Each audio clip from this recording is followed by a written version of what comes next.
Oh, wow. Okay. So I'm sorry, guys. Okay. Thank you all so much for your patience. I think the Zoom interface that I was used to is different, and I was expecting something else. So I was driving in some direction that was not aligned with what the auto completions were all the time. Great. Okay. Switch on your cameras when you're able to. Yeah.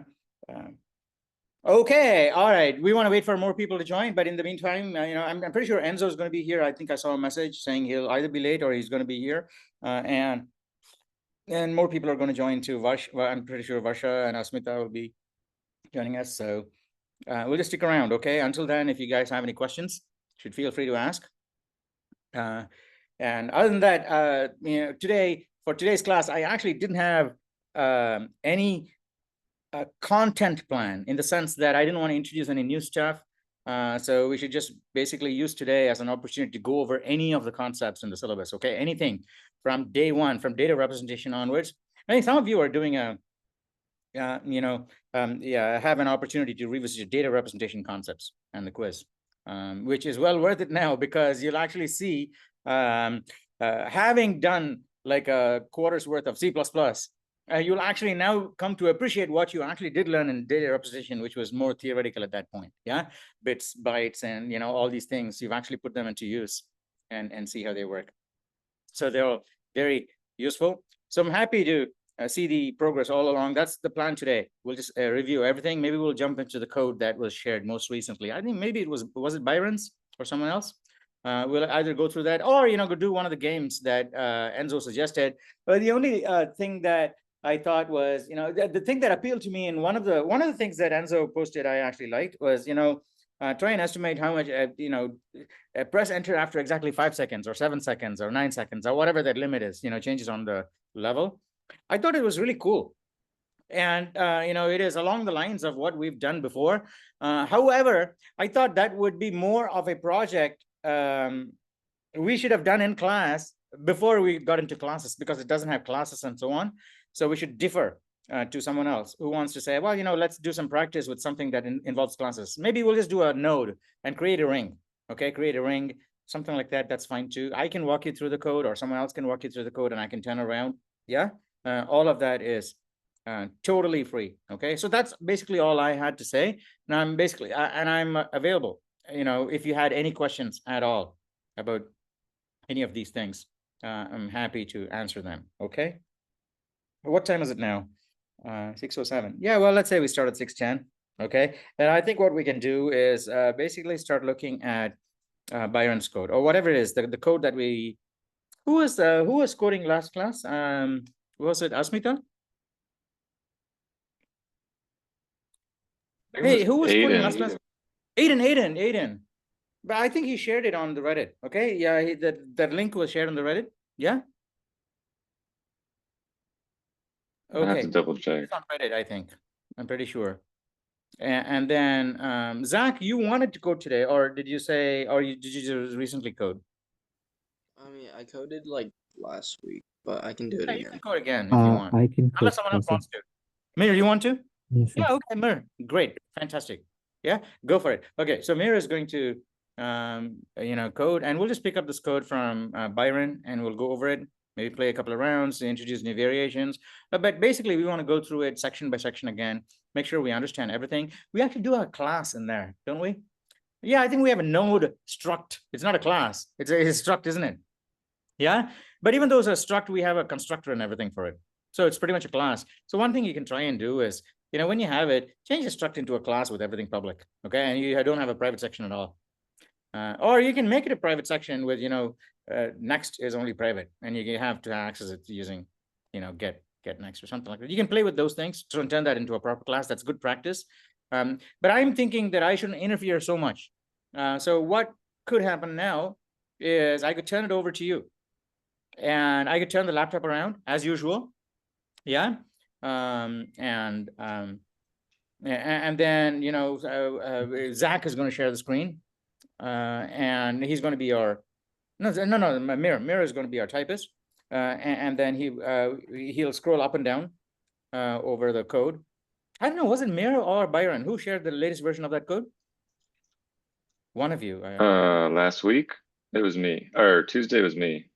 All right. Okay. Yeah. Okay. So Last pick week one was that does a horizontal scroll, not Aiden's vertical scrolling thing. So all of the horizontal scrolling things were nice. So yeah, pick one and go with that. So are we just improving on the code No, that we worked I on just want last week as everybody to well? be on board. But I think, the thing is, everybody is already on board. I'm not able to tell with 100% certainty. Well, there are these basic concepts about pointers and these things that students are missing. Yes, students are missing, but it's not you guys, okay? It's the guys who are not in class today, mostly, they are having the difficulties. Yeah. And unfortunately, they're not in class, so there's no way I can tell them. And I'm pretty sure that, all these things that I'm talking about, this is all very easy to every one of you in class right now. Everyone I see, anyway. Okay. Tristan, Mohammed, Zach, Byron, Jesse, Enzo, Mir, and Sumit. Yeah.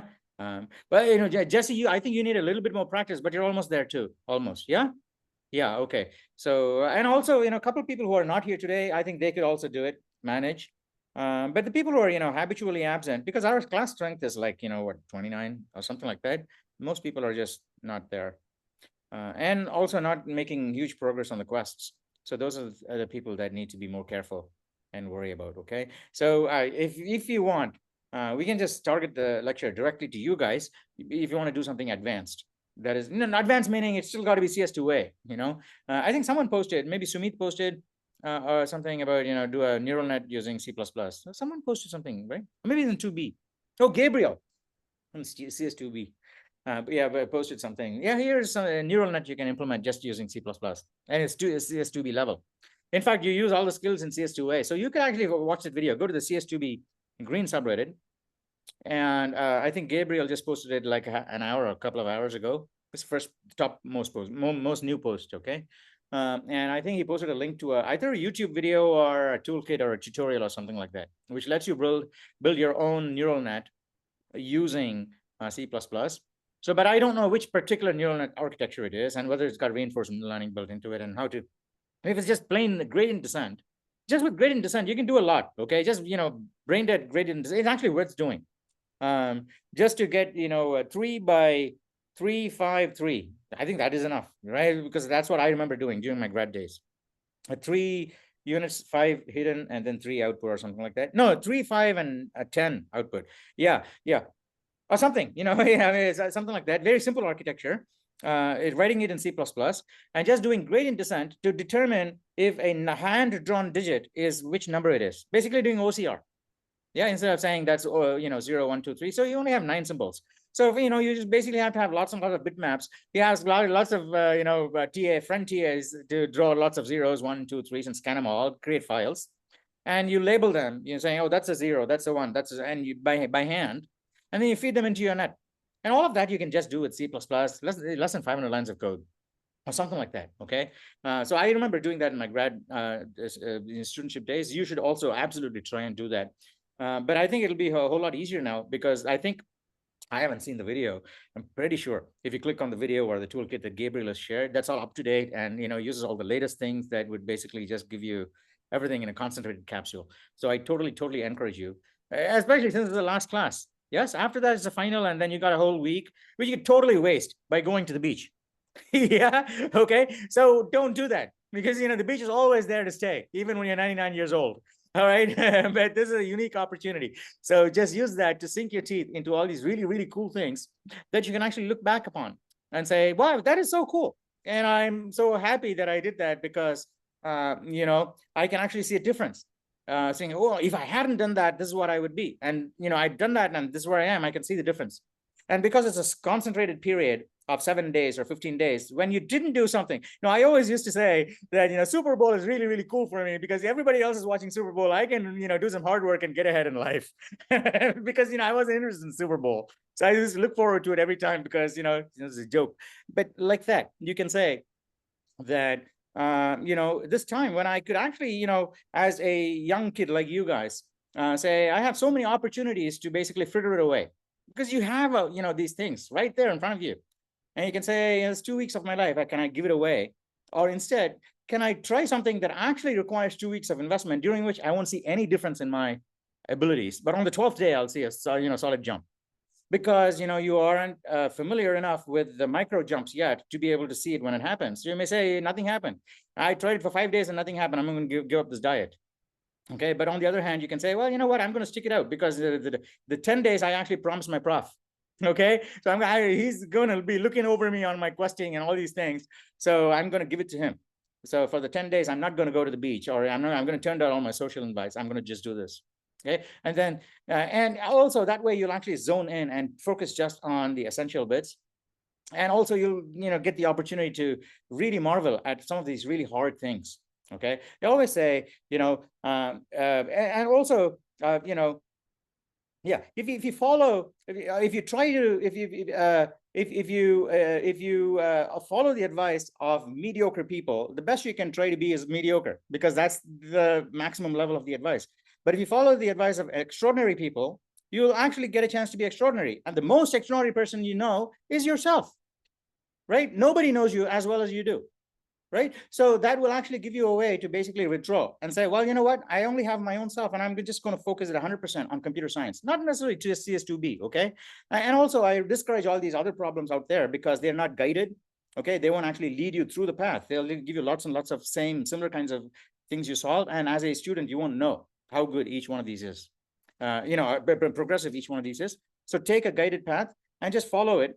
As there are lots of courses out online too, but the 7 days that you're going to get after the final exam, this is the last class. Yeah, we're not going to be, I don't think we're going to be meeting after this class.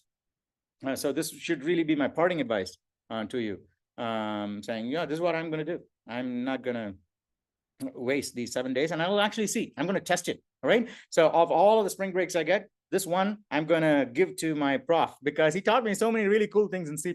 Okay. So, in return for that, you're going to just give me this week and just say, that's all I'm going to do. I tell your, family or someone to just give you food on time and everything. So you don't have to waste any time. Okay. Just shower and all these things, and then just do this for a whole week and saying that, I've committed this already. I think you will feel a fantastic, absolutely fantastic sense of accomplishment. And some of you are going to be doing my CS2B anyway. Okay, it's not going to go to waste, right? It will serve you really, really well in CS2B. And I hope you will continue to do after CS2B all of the red quests also. Okay, I'm pretty sure someone will keep it going. Okay, if not me. So you should absolutely do it. There are lots of really strong students in CS2C, as you can see, right? Not lots. Okay, I should say the ones who are left and are actively talking about these things. And you'll recognize these things, Rithik and Joe and Mason, they were all CS2A students. In fact, one of you posted, I think Tristan, saying, hey, excellent study notes by Mason. Yes, in CS2A.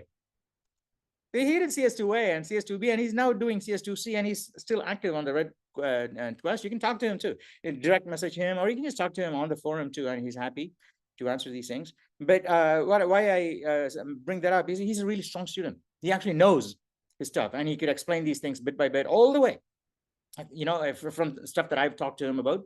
And just, a student, in the sense that there are still facts and gaps in knowledge that obviously need to be filled. You need to go through your entire education for that.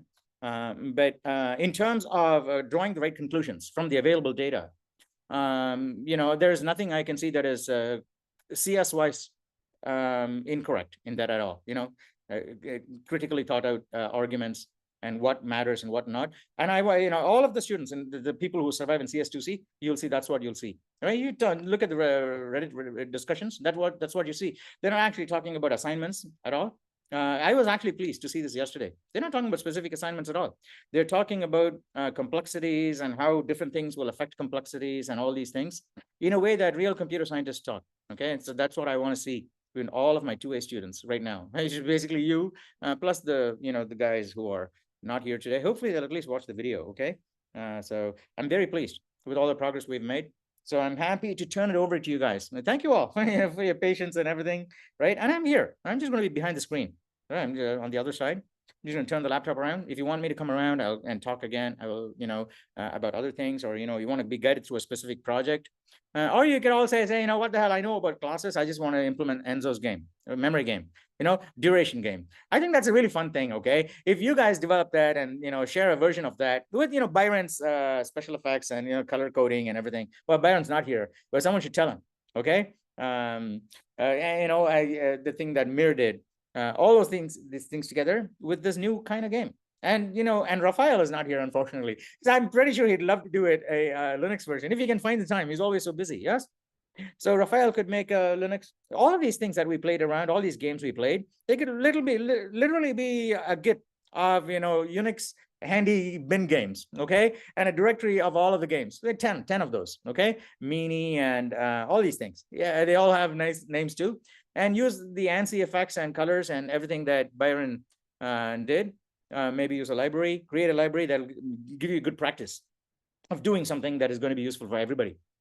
Yeah, don't worry if someone else already done an ANSI library. Okay, you say I want to create my a bunch of ANSI functions, my own. Okay, and your own library. Doesn't matter. It's simple, isn't it? So you should try and do it. And and then use that to develop jazzy versions of these 6 games, and they're all Linux games that can be bundled and played on a dumb terminal, even on phones, where I can get a onlinegdb.com. Yeah, and I can go to the terminal and I can play it. Well, not online GDB, but there are things where you could go and get a Linux terminal and play online. Yeah, so there's all these things you can do it because Linux has these games like Rogue and all these things. They're basically ANSI. Use cursor control, fancy cursor control with a cursor library and things like that. But you are talking about something different. Okay, it's not going to be sophisticated, but it's got the nugget boiled out. The essential thing about it is the moment that says, wow, I want to, I just want to do it because it's low effort and, relative to the effort return ratio, it's very high because I just run it. I don't care. It doesn't even cookie me anyway, right? It's a really cool game. I want to run it if I have time. And it also grabs you, like the one that Sumit posted. I could see myself getting, hooked onto it. I think Sumit also had the same, feeling. He posted something on the Reddit. So do these things and release a library. And I'm pretty sure it may even be bundled with the next Ubuntu. Who knows, right? And so these are really cool things you should absolutely set yourself up to. And, someone should pass on to Rafael because he's interested in doing all these little Unix commands, Linux commands. He should absolutely try to do this too over the spring break. Okay, so you just say, and you shouldn't say I'm going to try to do this over the spring break. You should say at the end of spring break I should already have this ready to hit the button saying publish on Reddit or on that Fedora forum or Ubuntu forum. So that means that you have to plan ahead and say, all right, that's 10 days altogether. So by the 7th day I should already have a test run of everything. I want to make sure, I want to be running tests and make sure that I'm out there, because once you're out there you get 1 or 2 chances, right? Now you got a lot of flexibility because you're a student, because everybody expects students to make a mess or a mistake or something like that. But if you do something bad now, it's not going to affect you in a big way. So it's actually good to take chances like that. Release something out there, by Mir on the Ubuntu forum, okay, on the network or something like that. It doesn't matter if it doesn't take off. Who cares? Because it only took you 10 days to develop. Yes, because that's your spring break. But it is 10 days of investment on your part. Investment that might pay off. So if you actually factor in the probability and anything, the payoff could be really huge because you actually learn something very valuable in doing that. You know exactly what clicks, what doesn't click, right? How much effort it takes to make something that you can publicly make available like that, right? Available like on Ubuntu forum, okay? And maybe, you try that for a few summers or a few springs and you actually get one in there. And it's a different feeling altogether, yes? To see that there are so many people out there who actually think it's valuable. So it is cool because money is not going to be the objective, obviously, for programmers. Yes, going forward, these ideas, because even if it's a complex game, obviously you can do ask ChatGPT or some software agent to do it for you with all the visual effects and the latest in OpenGL and all these things. So AI can help you there. So anyone can do that with all the tools that are going to be available. So the thing that's really going to be making a difference is, what are you going to ask it to do? So that creative nugget, what is that essential thing that is going to keep the user coming back? And if you can distill it out, you don't need complex machinery and super duper special effects to see it through. You just need stick figures like XKCD to create a really powerful nugget of thought. Yes, you don't need fancy graphics and colorful animation. So XKCD is empirical proof that it actually works, because what matters is actually the thought and the idea. And you see this all the time with games You have games, that chew up your CPU and, like more than a nuclear reactor, right? And fancy graphics and all these things. But there are other games that actually do even claymation, with on an iPad, but that are equally gripping and more interesting and so on. Yeah. So it is always what that draws the person in. And I think by doing these lean programs, lots and lots of these, we've talked about, at least 10 programs in class, develop versions, and, run past your friends and say, well, how would you like it to look? Would you like it to look, with Byron's library? Okay. Red here and blue here, or, you can discuss these with your friends, your family, and say, would you like some extra white space there, blank lines before the next round begins, or more levels? All of these things you can talk about. Okay. And then get a final version, and you can still get the conversation going on Reddit, a bunch of you guys talking about, hey, here's going to be my share. Okay. Sumit says, well, I got this and I'm going to put it on Ubuntu's thing. What do you guys think? And then Byron could say, hey, I'm also going to do this, and you all do it at the same time. Okay. And you can even say this is part of our class requirements. Who cares? Yeah. And this will help you in CS2B. Okay. If you do this kind of thing, I will seriously consider rewarding these in terms of points in CS2B for those of you who are enrolled in my CS2B. Yeah. So these kinds of things are what all professors look for. Okay. Not just the fact that, they did some good work, all the work that was required and got through and got an A+ and went away. Okay. Totally useless. I've seen lots of people like that. Okay. But what really keeps the professor's attention is, did that spark pass on? And is it living in the other person? That means that we can see it even when I'm not actively teaching you, because it continues to burn and say, well, you know what, I got 2 weeks. I'm going to, turn down all my phone calls because I'm not interested in these phone calls. I'm going to be focusing on why this pointer is giving me a null pointer error, because it's more juicy and interesting. And so when you get bitten by that and say, well, you know what, it doesn't matter. All these things don't really end up improving my life. But if I solve that, I can actually look back and say that was a different person. And, and sometimes you just need to be pushed by someone who's experienced that.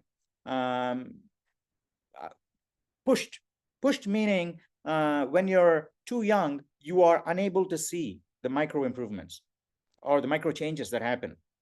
So someone has to, push you sufficient number of steps when you can actually see the difference.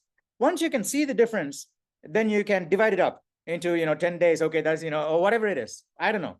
Once you can see the difference, it's a whole different ball game. But until then, I think what I find is that many students tend to think that some things are basically insurmountable to certain people. Okay, because they give it 2 days, 3 days, 4 days, 5 days, and they say, well, it's not going to work because that is like some extremely brilliant person that's done that. I'm not that brilliant person. That is total bullshit.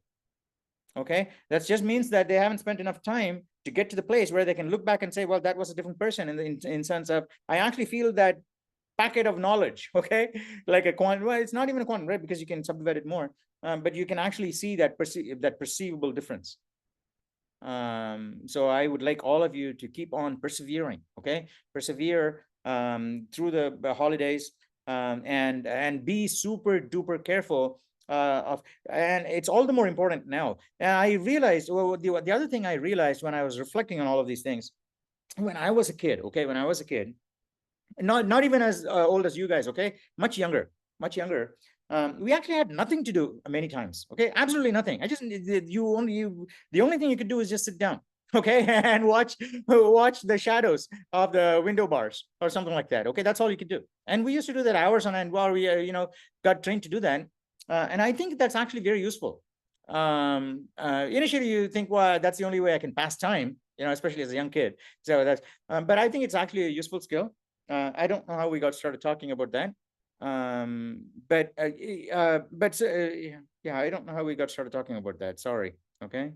Just completely lost my train of thought there. But anyway, I shouldn't be waffling on and on. Okay. So anytime I'm ready to turn the laptop around, okay, and give you guys the chance to take over. Okay, Mirror is going to code, pick up Byron's or someone's last link. Make sure everybody understands all of the bits. Take a random chunk of code and say, well, you know what, does someone want to talk about this? Okay, for 2 minutes, and say what happens. Okay, and then say, well, can someone else whenever, and then say, well, we'll take another chunk of code.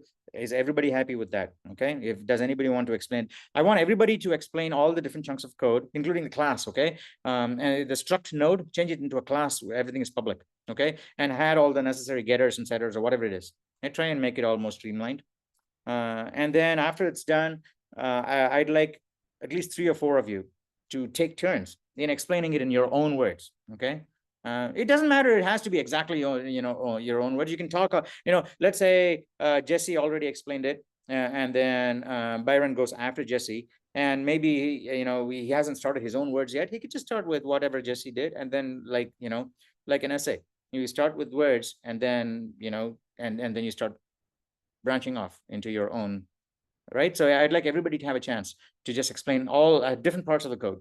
Okay. And if there's anything that's particularly challenging, you should ask me to come back and, explain it. I'm happy to do that. Or you could basically just say, let's do Enzo's game. Okay.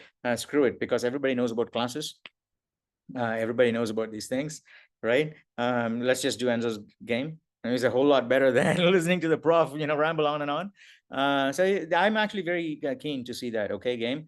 I would definitely run it in online GDB, because especially because every time I go on a walk or something like that, at the beginning of the walk, I make 2 estimates. I make an estimate of the return time and also the total number of steps. Okay. And then I forget about it. And after I come back, I take a look at what actually my phone says and this thing. And I'm, many times I'm very close, but it's almost turned into a game for me.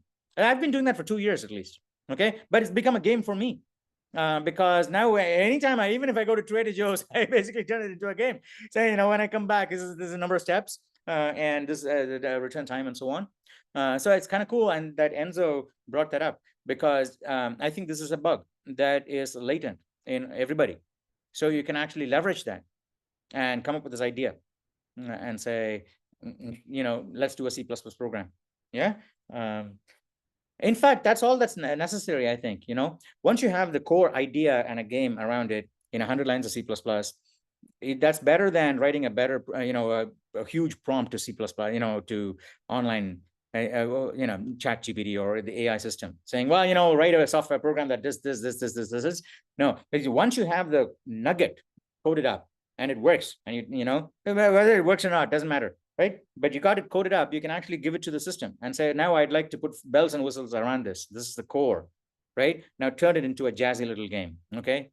And then you can let the AI brainstorm and figure out, that should actually be an entry into a room. Okay. And that should be some sound, the music or all these things the AI will figure out. But the idea that this is what is wanted, okay, is actually much better showing. This is the core nugget than 1,000 words describing. In fact, isn't there a saying, showing is better than telling? I don't know. There's something like that in the writers' circles anyway, right? Showing is better than describing. So I think that's going to be true for AI too. When you have an AI coding companion, that's many, many times more intelligent than a great coder that you can have with you. It's going to be all the more important to say what you want. And because the response times will be fast and you can iterate really fast, right? You can say, I want this, it'll give you something, right? And you say, well, change this, change that. You can get stuck in the loop, right? You'll never arrive at exactly what you want, because you can change anything, and the change will also happen as you ask. So, I'm actually very fond of saying that infinite freedom is actually the worst thing that can happen, right? If you have total freedom, then you actually have no freedom at all, because you don't know which way to go. So you need to have infinite freedom to go in the direction that is right. Okay, and not any constraints that say don't go here and so on. So infinite freedom, freedom with direction. And we started talking about that. Yeah, but certainly with AI, because you'll have a companion that basically unlocks this, infinite freedom. But unless you have direction, you're totally lost. Yeah. But direction does not need infinite resources. Direction can come without external resources. And so what I mean by that, the example is that in order to get the core of that game, You can just do it in C++ or on an online game and test it out over dinner with your friends on your phone, okay? In your social circles, get a feel for these things. So all of that will be totally possible. But getting the idea is important. And the way to get an idea is to start small, okay? It's not like some people get brilliant ideas and some people don't get any ideas at all. It's just like anything else. It's a skill that can be learned, and maybe people don't, realize they have it. Okay, that's what I say. You are the most extraordinary person you are, because the more deeper you dig fearlessly, okay, the more awesomeness you will find. So, so when you do that, I don't know what was I saying, but anyway, that you should, yeah, when you have this AI coding these things for you, it becomes all the more important. And when you get that nugget, you can just code it up in C++ and test it, because that is the core. Once you have that, you can actually give it to the AI system, and that'll take care of everything. Okay. Like you have an idea for an awesome product, you can tell the agent, the all-powerful agent, go ahead and build the project, this product and test it out and all these things. But if you don't have the idea at all, and you say, give me an idea, right? That is not the right question to ask an all-powerful agent. So yeah, getting the idea, I was saying at that time, is that it's not that some people have these great ideas. Getting the idea, I've found, is also something that can be trained. Okay, the thing is, you got to start small and say, let's get these little ideas, but instead of giving them up or having someone else do it and watching how it was done and so on and so forth, is practice repeatedly little things, right? And you get to the limit and say, I'm going to try new things, right? And you keep doing that, and you little ideas that you get, instead of letting them say, well, someday when in the future I'll implement that. These little things that you can implement, you should try immediately. Okay, especially if it involves programming, which is easy, because if you have other ideas, many ideas, before the advent of computers, let's say, okay, well, other than mathematical or symbolic, philosophical ideas, I'm talking about, if you wanted to build a rocket and all these other things, they require resources. Yes, you can do it in your backyard. But with these things, computers, mathematics jazzed up, really, it's just possible to test all your ideas out on your own. Especially if it involves. So you should try and take all these small challenges and see if you can come up with these little ideas, and not say that I'll come back later in the future and try and implement this when I have time. Right now, my focus is on getting an A+ in CS2A and moving on, because who knows, I might get a fantastic idea in Harvard or some college that I go to. But that is the wrong approach, because then you're saying, well, I'm going to the first jump I do should be the perfect jump. Well, how many people, it's not even the right way to train for the jump. Yes, you got to start small. Every day you got to run like 1 foot longer, or whatever it is. So a systematic approach is easier on the human body, and although I think the human body mind too. But in order to follow the systematic advice that you generate for yourself, I think you just need to believe someone. Okay, believe someone who's been there, older generally, because or who's gone through that and found that lots of things that you thought wouldn't work actually do work, but if you use them long enough. But most people just give up before they get to that long enough. So you got to get there, and coding is one of those things, really. So lots of people, CS2A, yeah, I think this, other than you guys, I think most of the others aren't measuring computer science, I think. Okay, so they won't get to see the real juice of the subject. But all of you guys enrolled in CS2B, and I think even from the discussions I see, pretty awesome. Okay, you guys are actually driving at the heart of what makes these things work. So that's kind of cool to see. So even after I retire, and the question will be going, obviously, I think, for a little while. So I'll look at the Reddit. I'll read the Reddits. It's great fun. I actually read all of your posts. Okay, on the phone, every time I get a bing, I actually stop. Even if I'm walking, I stop and walk under a tree and read your posts. Okay, so I try not to respond, because some of the replies that come without me actively responding are much better than what I might have replied. Okay, and also from students' perspectives, I find that students learn much better if a fellow student explained it than with a teacher. Okay, when a teacher explains something, it's more like it's coming from a textbook. Even though it may be a nice teacher like me. Yeah, and when I say something, it's still, it's from a textbook. It's just material. It's just there, always there. Okay, I can always get it. And it's just, stuff that you need to know. I think that is that is how many students feel, I think. Okay. But because you can go back and see in the Reddits too. Long ago, I used to reply to many of these posts. I just stopped doing that because the moment I make any reply, that's the death of that thread. Nobody else make any comment on that post anymore. Okay, so I actually got really scared of replying to Reddit posts that ask a question, because if I try and answer the question, and it may even be a wrong question, wrong answer, right? So maybe Byron asked a question and I came up with completely wrong advice and I posted it, and then the students just don't overwrite that many times. Okay, I think thankfully this time Enzo maybe has boldly pointed out a couple of things that I think Enzo or someone that I didn't know. It was really cool. Okay, but usually students don't, so I just pipe down. That is the reason I'm not very, but I do upload, right? All of you, every time you post something and you see an upload, it's basically from me because I've got notification. I've read your post. Okay, and if it's not an upload, I basically send you email or DM saying, delete the post. It's because it's just there's something in there. Okay, so I'm on the lookout for those posts. So you got me to cover, got me to look at, for your back until the end of next quarter. Okay, I'll weed out the posts that could potentially be damaging to you guys, right? And after that, I'll see how we can just lock up the Reddit so that it doesn't become a spam, can. So we just no more posts and no more comments, so that it'll just be there. So you can always go back like an album in time and say later on, when you've actually created some really awesome product, come back and say, hey, that is a curious little me trying to find out how to do a little terminal game. That is so much fun. And the fact that it's all recorded and it's there, you can even at some point, I'm pretty sure you can just ask an AI agent, are there interesting things in my past development as a programmer that I can look at. Okay, it'll be able to find out and tell you. You don't have to scrub through YouTube videos and say, hey, this point Varsha started coding, and then you don't have to scroll and find out where you are. The AI will tell you.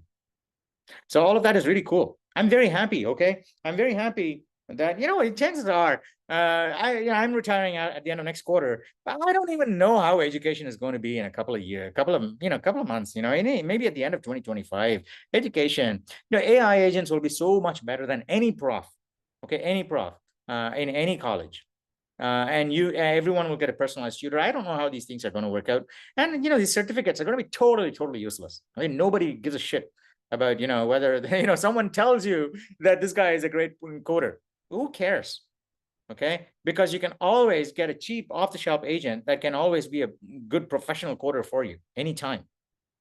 So what people hire you for are your ability to just think outside the box and come up with these solutions to puzzles. And the way to do that as a student is to not give up at problems that actually do stump you, right? Getting to problems and then you can solve it in an hour, a couple of hours, and so on. Yeah, okay, but you shouldn't stop there. You should say, all right, I have to keep reducing the time and doing more and more of those, because I don't know if I forgot what I was going to say there. Okay, but anyway, enough of rambling on and on. Thank you all very much. Okay, I'm going to be here before the end of class. Well, it's 45 minutes. I've been talking 45 minutes since 6 o'clock. Okay, thank you all. Okay, for your patience. I'm going to be here, but now Mira is going to take over the screen, share the thing as I'll turn the laptop around. Okay, Professor, I mean, I can code for 15 minutes if that's okay. Yeah, sure. Sure. So you got to eat it, right? Yeah. Yeah. Mm. Okay. All right. 7 o'clock. I think. Who else? Okay. Well. Sorry, Professor. I wish I could. Okay. That's okay, Mira. Yeah. All right. Here's Zach. Where's Zach? Hey, Zach. Yeah. Okay. Hey, Zach. You're gonna get code in 15. When Mira is done, he'll hand over. Yeah. Is that okay? Yeah, sure. I can do that. Yeah. All right. You guys can even polish up that program. Turn the node class into class, stuff like that, or you can code up a brand new game. The amount of time I think that that's a game I would love to play because, you know, I always think that this should be 5 seconds. You know, I check the phone and all. It'll be cool to play that game. And I like that idea. I'd like to see that game. Yeah, it should be less than 100 games. You know, 50 lines of code even. Who knows? Okay, and you can use a function. You can use the function e to the minus x or something like that we talked about before. You can use Desmos, and you can use that to calculate the score, right? 5 seconds, and the difference, the delta between the delta is the absolute value of the time you guessed minus 5 seconds or minus n seconds. N seconds is asleep, right? So the longer the delta, the less your score, but you always get some score. So you can use that e to the, you know, that exponent curve or some, you know, some polynomial, whatever it is. You can use Desmos to calculate a score. So you have this, you know, rounds, play 10 rounds. Each time the duration goes by 5 seconds, 6 seconds, 7 seconds. You can wait for 15 seconds. You can actually count 15 seconds. Okay. So, and each time you can take the delta, take the score, and then add it and display it in yellow or something like that using Byron's colors on the top right or something like that. Or it doesn't even have to be, you know, ANSI codes. You can just put it on the next line. Okay. All right. And then the next round begins, you know, scroll up. Just don't forget about ANSI codes. You can just keep going. Right. And you can say current score is next level. Like the other games that you guys have done. Okay. That's also really fun. Okay. That and then nodes and pointers to other nodes we've already covered. I don't think I can remember anything that we are supposed to cover, but we didn't. But if you can remember something in the forums or in the Canvas action plans that we haven't actually covered in class, but you'd like to see covered, let me know. All right. And then we'll just do a little project or try and talk about that. And, you know, we'll do something fun. And if absolutely necessary, we can do a class next week too. It's fine. Although I think you'll be very busy with your finals. But, you know, well, in other subjects, week 12, right? But if you absolutely do want it, if it's a bunch of you, right? Not all of you, maybe. Bunch of you who want to, you know, refresher on something, just let me know. We'll, you know, schedule a class before the final. And I'll talk you through some of the, you know, problems to make it easier. Okay. All right, I'm going to turn the laptop around, so I'm not going to be directly in front of your face, but I want to be hearing, okay? Hearing a lot of your voices, either talking about the node or, you know, doing this new Enzo game, okay? The Enzo memory, you know, duration memory game. All right. Yeah, not a memory, duration. Enzo, could you drop the code? The code for the game. Yeah, because I think we're gonna be working on that one, right? Which one? Which one are you guys going to work on? Enzo's game? Whatever you guys. No, think sounds he good. doesn't have a code. He doesn't have code. But you Yes. know, what you can do is you open the thing. Or yeah, open. If you guys, is everybody okay with, you know? Let's yeah. All right, thumbs up or something, or show of hands. You want to work on this game that based on Enzo's idea. Otherwise, we'll do the node class and, you know, a pointer within a node and so on and so forth. Okay, there's two options. The first option, everybody hands up if you want to work on this game, Enzo's game. Yeah. Okay, Varsha, you want to work on the nodes and pointers? Yeah. Okay. How about this, Byron and Mir? Before you hand over to Zach can handle the coding of the game for the 15 minutes that you have, right? Why don't Might as you well do pointers. Yeah, sure. Let's do that. Yeah, until you start eating. Yeah. Okay. Right? Let's do that. Open Yeah, I'm up down. the game. Either it was your what you shared or Byron shared. Open up the game. Do you want me to open up my game? Hmm? Do you want me to open up the one One I of those code? games, okay? One of those which has the node class. Sure. And it Give should me be a second. functional and working and no compiler errors and so on, okay? Yeah, sure. Then Varsha wanted to see, you know, feel more comfortable talking about the node class. And, Right. you know, currently it's a struct turning into a node. I'll just stay in front of the screen, right? I'm not going to disappear behind. And someone should take over and say, well, we're going to convert the struct node into a public class and put getters and setters. I won't dictate the code, but I'll say, hey, put getters, put setters, and so on and so forth, okay? And then you guys take over and do this. Professor, And Varsha will have the opportunity to ask questions. yeah, I thought we were gonna develop a game with the node class, another game. Oh, I see. Develop a brand. If it's not that, we can continue with Enzo's game. Oh, I see. That's what you meant, right? But are you comfortable with the class structure and nodes and pointers and things like that? Yeah.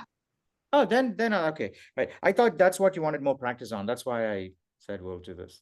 All right. In that case, we're just going with Enzo's game. Okay, everybody hands up. Jesse, you're also hands up. Go with Enzo's game. Okay. All right, let's do this. Okay, duration estimator. Let me see. Yeah, I'll turn the laptop around. I'm going to be here, but I'm going to be thinking about a really cool name for this game. Okay, that's the hardest part. You guys do the easy part, which is the coding. But I'll try and come up with a name for this duration estimator game. Okay, so you're going to code that. Give it a tentative name now. Mirror, when you open up the online GDB private window, the comments on top, class code for today's date, and Enzo will Oh. basically say what you have to put in the comments there, saying, today we're going to develop the XYZ game, and in this game, we pick a random level and then a duration corresponding to that level, and say, welcome user, press enter after n seconds, and then start now, bam, like that, okay? And Gotcha. you count the time, and then someone, you got to pick the e to the x curve and figure out what take the delta, absolute value of the difference between the guess and the, time they asked to, wait, okay, and then take the e to the negative x times whatever that value is. Okay, that'll be the score. And then on the next line, you say, congratulations, your score increased too. Would you like another, of the same level or the next level or something like that? Okay, I think that's it, right? That's what Enzo would say in comments. You can clear everything out and start from the beginning. Can you guys see my screen? I can see a screen. Yeah. Can you see it now as well? Yeah. Yeah. All right. Cool. Okay, So, I'm going to turn it around. Okay, I'm not going to be in front of the screen anymore. So you guys take over from here and just call me if you need me. Okay, is that okay? Yeah. Mm-hmm. Okay. All right, great, fantastic. Let me increase the volume so I can hear you guys well. Okay. So, Okay. right. There's what do you guys what do you want to change here? Let's. Do you want me want to create a new project? Just a clean template. Sure. Yeah. Let's do that. Are we doing the maze game or a different game? I think we're Yeah, doing the base. so I gave 3 options in my post. Let me see if I can get it up. It was the maze game, the internal clock, and code guessing. Mhm. Just do the internal clock. Yeah, so most Oh. people voted for maze, but professor wants to do the internal clock. I think it'll be a lot faster, to be fair, to do the internal clock. So I guess we can just do that really fast. Never mind. Yeah, so internal clock should be fine. I guess just do more or less what the professor said to comment, which was class. Okay. The heck? Yeah. Sorry, I don't know what. No, you're all good. You're all good. All right. Okay. Cool. Yeah. So, Okay, so let's write the comment. class code for March 20th or 3/20. Yeah. Internal clock game where the user tries to press enter after n amount of The user seconds. tries. Sorry. The user tries to enter, just like press the enter key after n amount of seconds.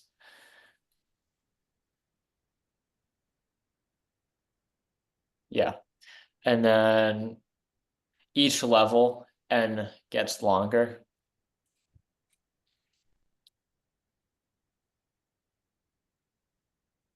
And then you'll have like a score system, some score system calculating the difference between when the user pressed enter and how long n actually was.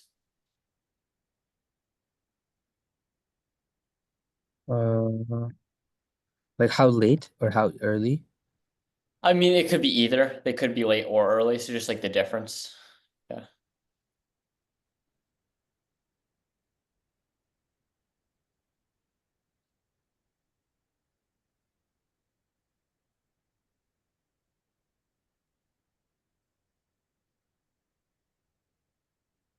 Yeah, I mean, I don't know if we need too many more comments. It is like a pretty dang simple game. If we feel like we need something new, we can just add it later Alright, on. cool. So I guess we just do the includes. So it would be, I guess, IO stream.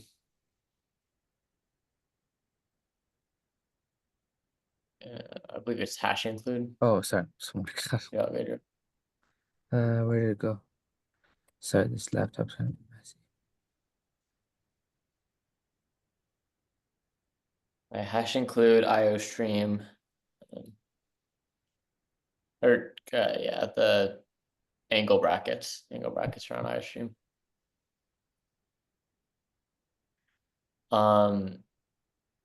I don't know exactly what uni STD has in it. So for right now, I think we can just leave it IO stream. If we I Do we think need we to need like import time. something? What did you say? I think we need like to import time too, like include it, because it's Oh a time based. yeah. You use The Chrono. import Which time, one right? is time? I think it's You use It's Chrono. Chrono. oh I forgot how to import. It's Just it's CS. hash include. Oh, hash include. Hash, No, do we do hash include import Chrono or just hash include Chrono? hash include Chrono, I believe. Does Chrono do U-sleep or does Chrono do only like the long thing? What about thread? We don't need thread. We don't need thread. You sure? Yeah, 'Cause we're because gonna we just take the time before we do their enter, and we take the time after their enter, and we subtract. We don't need CMath. I think it's Probably. just subtraction. So I wouldn't think so, but sure. we Might can as well, look. right? What does CMath include? Most like operations, if like for example, if we're gonna calculate like how early or how late the person hit the Mhm. button in, might as well like CMath will take care of it, no? Okay, sure. Okay, include CMath.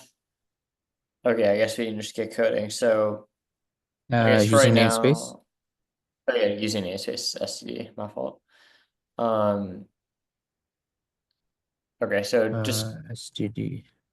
I think let's start with coding the main, and then we can add in functions Alright, as we cool. go along. So Using namespace Chrono as well, I think. is it bad to have too many namespaces? And like I normally just do the U-sleep and stuff, and I'm not sure if that's in the Chrono library or if that's in a different I don't know. one. I So mean, I usually like. I think isn't it safe practice to just mention? Well, I mean, I can delete it if you want. I don't know. Whatever is I mean, let's just keep it for now. If there's an error or something, we can always change it. cool. Okay, int main. Yeah, just finish writing it. Open and then return 0. Just you want me to write return 0 here? Yeah, I mean, I Alright. put it in there at the very beginning so I don't forget after. Alright, cool. Yeah, and then semicolon. Yeah. Okay, and then above the return 0. No, I do. Yeah, I put return 0 at the end. Above the return 0. Level. Do you want to make level systems first? Int level 1. I think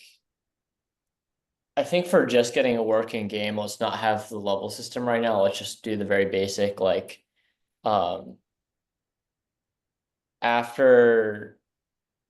Okay, I guess so. Should we do it like we print a message and Welcome then the to user internal clock game.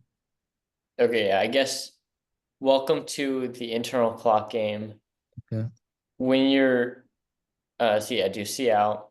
and then maybe you can say like your goal is to like press enter after like a certain amount of seconds.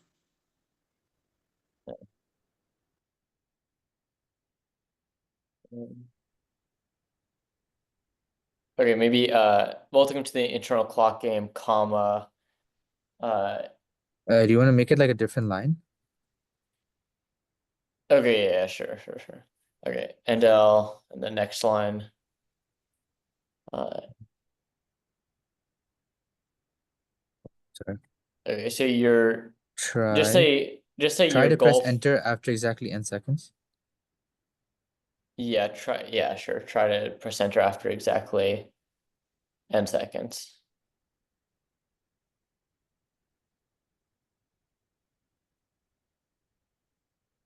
And then one more line after this, which is your timer starts when you press enter or something. So it's like they're gonna press enter twice.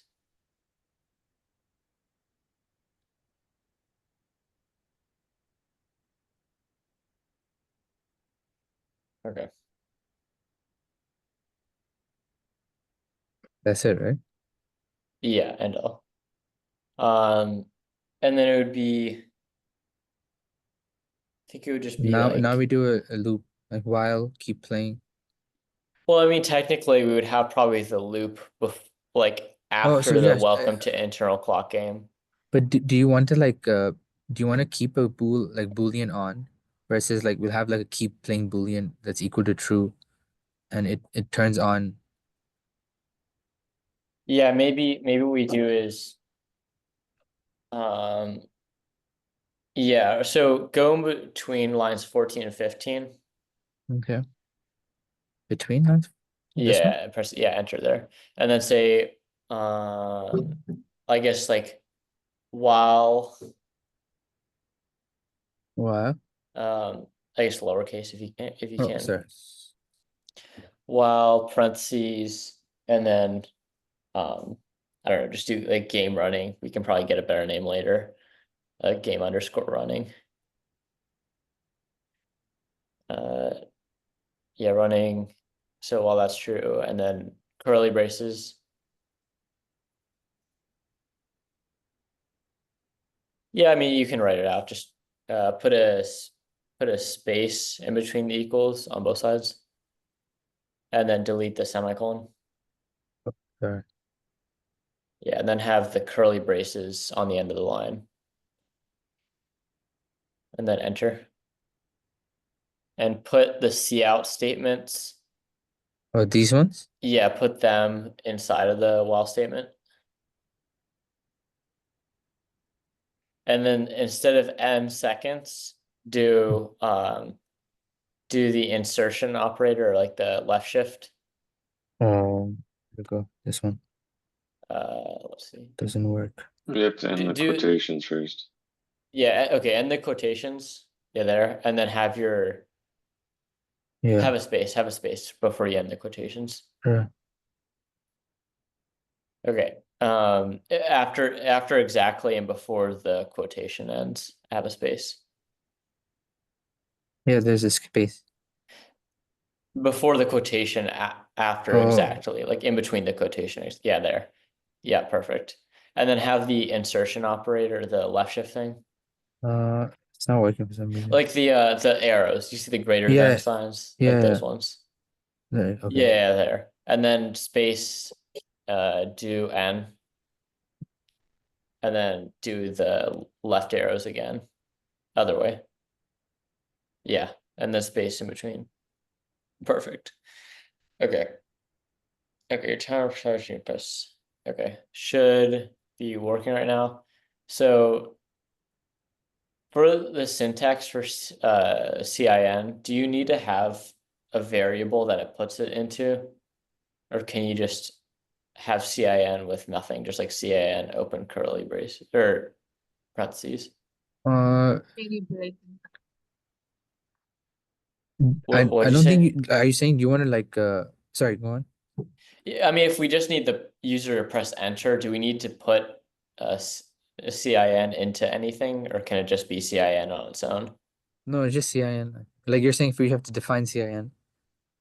Like, do we, because CIN can work such that we put like what the user's input is into a variable, but does it Yeah. return an error if we don't have a variable for it to put the return into? I mean, then you can just write CIN ignore, and that'll probably ignore it if it doesn't.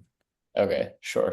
So after line 17, press enter after line 17. And then do CIN. I don't know exactly how CIN ignore works. CIN dot ignore. So it does just say it doesn't care what it returns, or is like what does CIN ignore for exactly? So I mean, if you, it's like I think if you just press, so you say enter to start, Uh-huh. and then CIN ignore just like once you hit that button, it takes you to the next step. Okay, so it doesn't. Okay, Yeah. perfect. So CIN ignore and then the parentheses, I guess. Yeah. Yeah, because Oh, function. no. Yeah. Okay, and then that thing. Okay, and then do let's see. I guess need the time. size. Yeah, what'd you say? You need like the time, so you have to have like SRAM the time. Well, srand is for random. If we're just doing time, I can't quite remember the syntax to get the time. If someone remembers the syntax or can Google it really fast, that'd be kind of helpful. Oh, guys, sorry, I have to leave. I'm so sorry. Okay. Can I hand it Okay. over to anyone? Yeah, sure, you can hand it to me. All Or right, just cool. like put the code in the chat. Yeah, I'll do that. I'm so sorry. I have to go for a thing. I'm so You're sorry. good. You're good.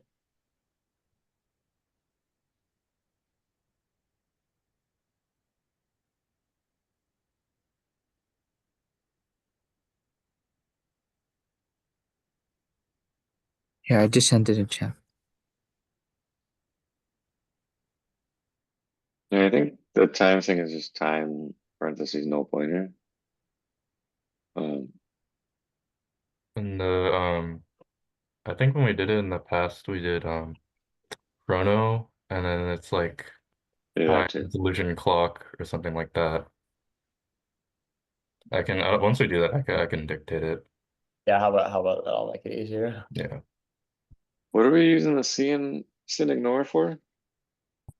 It was because I wasn't exactly sure. But basically, CIN likes to like have a variable that inputs your like puts your input into. So I wasn't sure if it would cause an error if you didn't have variable to put that into. It's possible it wouldn't cause an error, but yeah. Okay.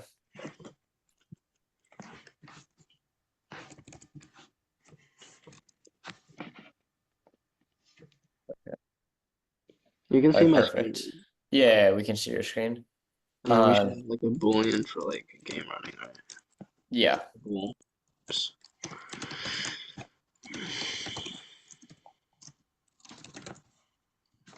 Mm-hmm. Okay. Do you want to put enter in between 15 and 16? Sure. I'm gonna add that. Yeah. And then add a space between the curly brace and the parentheses and 18. Yeah. Okay. Was it Tristam that you can dictate how to write the whole chrono thing? Yeah. I'm not sure where we would do it, but I guess yeah, you can just say auto start equals chrono, and then do a 2 semicolons, and then it's We're already using namespace, so we don't need to use chrono. oh, okay, yeah. Okay, so Oh, just get rid of that and then just do a high underscore resolution underscore clock, wait, and then plug? another, yeah, clock. Oh, wait, how do you And spell then it? just clock, CLOCK, Oh, clock. and then do 2 semicolons, and I think What? it's just now, and then open close parentheses, or sorry, I meant two colons, sorry. Oh, And yeah, just open close parentheses before the semicolon. And then you can just copy and paste it onto the next line, and then just change the name of it from start to end. And then to get, okay, what else do you have to do? You have to do And then do duration. CIN ignore again. Yeah.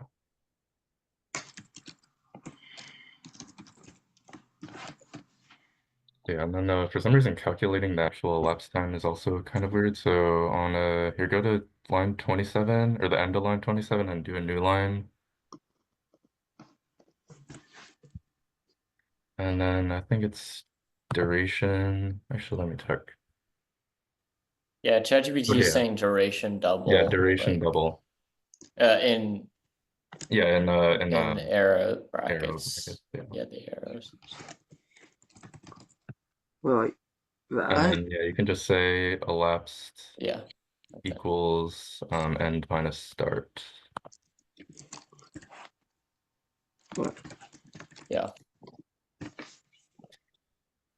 Okay, so now let's decide. I think we should probably decide on like a scoring system or something. So do you want to open up Desmos in a new tab?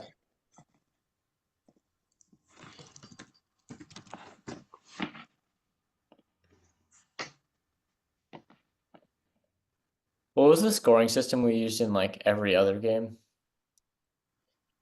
Was it like I don't know. N e to the power e one to the power of negative n. Oh, x. That? and multiplied by some factor on the left. N e where n was some number 5 or something. Wait, like that? No, I mean a constant on the left and a constant. Oh, like yeah. Like the coefficient to e is something. Yeah. Okay. Yeah, just use C and add a slider for C. We can play around with it.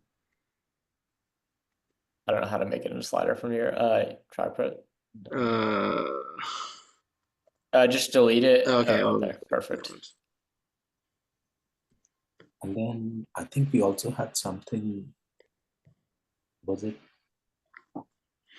another coefficient before x? Wait, I'll change it to like a and b.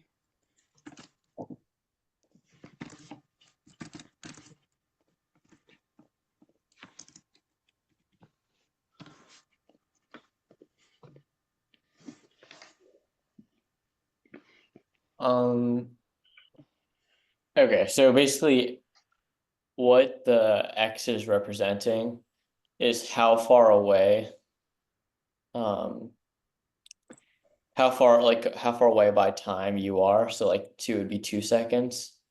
So I mean, to be honest, if you make a 6, I think it should be like a I feel like I'm pretty satisfied with our scoring system looking like this if we all are.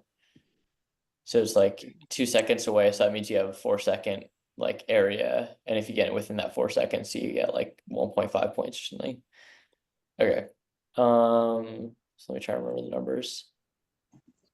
Okay, I think I do. Go back to it and go to the very top to the comments. And say the scoring system is 6 e to the negative x. Or do negative n, because we were using n for seconds or whatever. Oh yeah. Yeah. Okay, so for the duration double, so now we have the amount of time that it took. You also have to check like if they want to continue playing too. Yeah, we'll put that at the end. So for right now, we'll just say size, no, do double. Wait, where? At line 31. 31. Okay.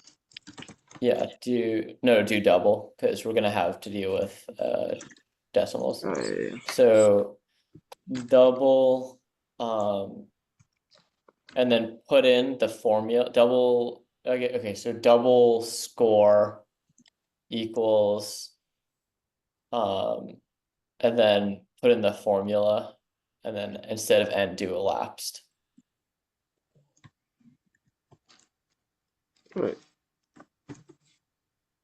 Wait, how would you do it? Like, isn't there like a power function? Yeah, I think it's like exp Like parentheses. And then the whatever goes inside the parentheses is the whatever power you go to. So I forget what it was. negative. Wait, what was? Oh, negative n. Or negative elapsed in this case. Oh, elapse. Yeah. Oh yeah. I don't think you need E. Oh, because exp is by default E. Yeah, I think so. Oh. Okay. And I think you have to do elapsed and then do a period after elapsed. And I think Like there? Yeah, I think it's dot count and then open close parentheses. Why? I don't know. That's just how the chrono function for that works for some reason. Or okay, I'll just trust you on that. I guess to make it a little cleaner, at the very top, line 16, go to line 16. Let's just declare all our things. So let's do double score. Let's yeah, sure, and then double total score too. Oh, here. Total score. No, separate. Like one thing for score, one thing for total score. Okay.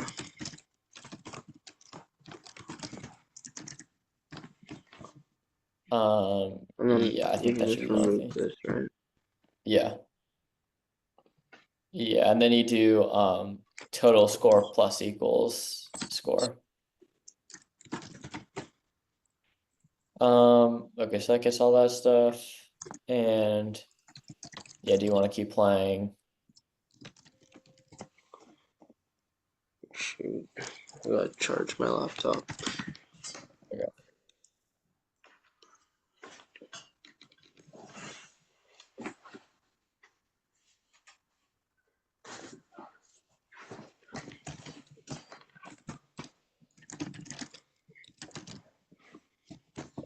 And then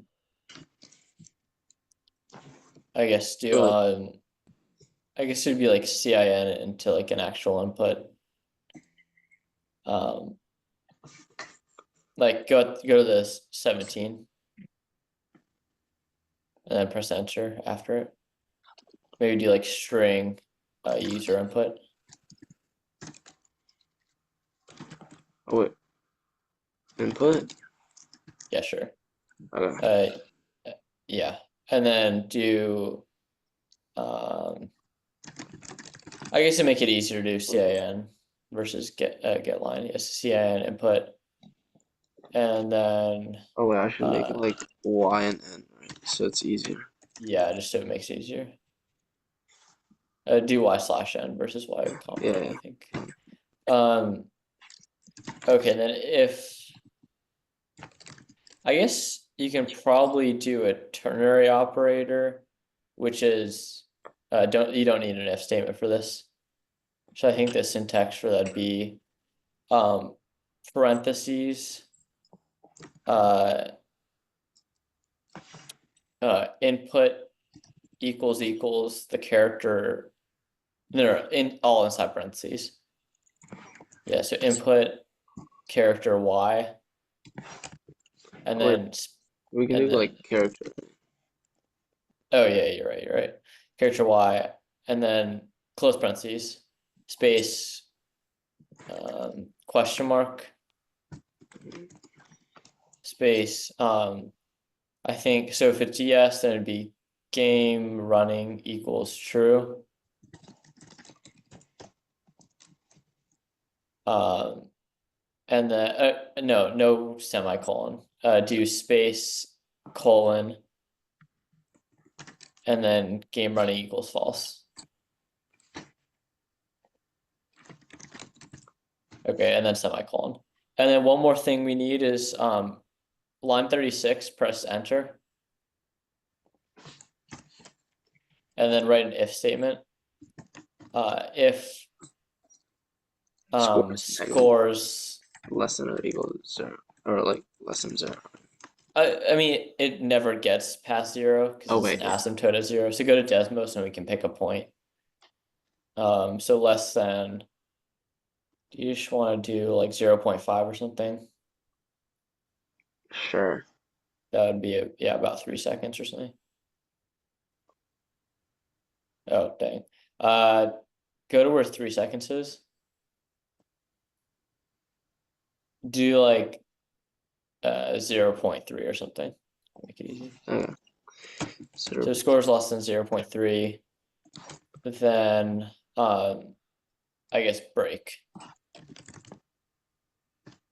And then make it into one line. So put line 38 onto line 37 and say yeah. And then press space. Yeah. Okay, so maybe have one more line saying, so actually after the break, print out what the score and total score is. Here's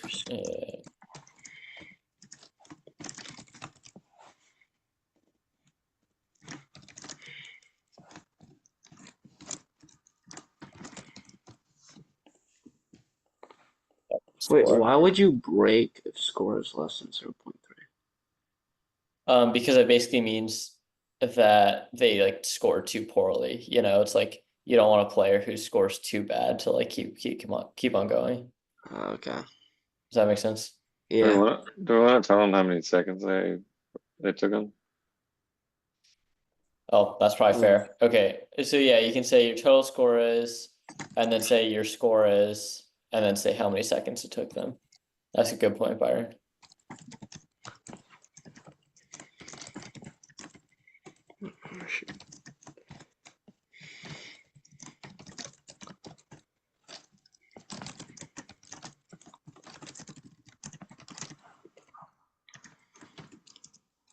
Wait, it's elapsed, right?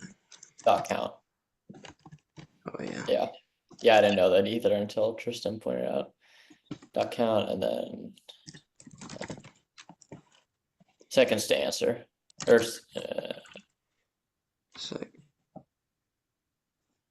I guess it's fine. I think seconds. Yeah, okay, and then Adele. Also, for the line 40 C out statement, say you scored score last round. Last round. Yeah, because it was worded a little bit weird. So just say you scored. No. So put the last round after the score part. Oh.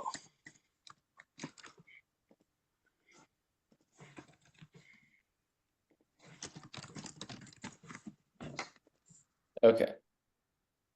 Okay, so we get the thing, yeah. And I guess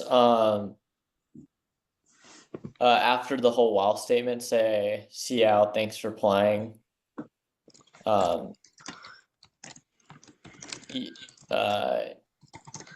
You scored a total of blank points. Yeah.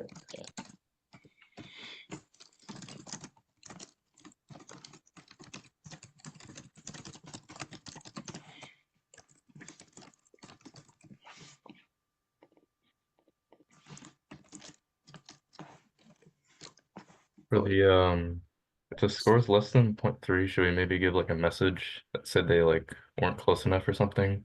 Yeah, I was thinking about adding that, but let's finish this really fast. So points, space, yeah. Exclamation point. Keep doing plus. Do like a flush or something. Oh, at the end, yeah. Yeah. Okay, yeah. Make it into that thing, and then do what Tristan said. Yeah, do that thing, and then make 37 back into the longer version of the if statement, like where we have multiple lines. Oh, like here? No. Go back.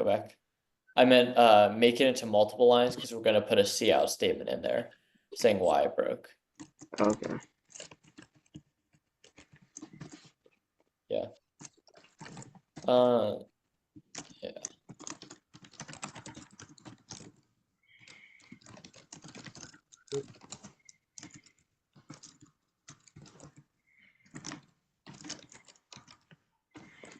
Maybe have two more see out statements. One that says how long. Or actually, no, just say one see out statement. Just one see out statement you need. Which is you press enter after, and then do the elapsed time thing. Or elapsed count. Yeah.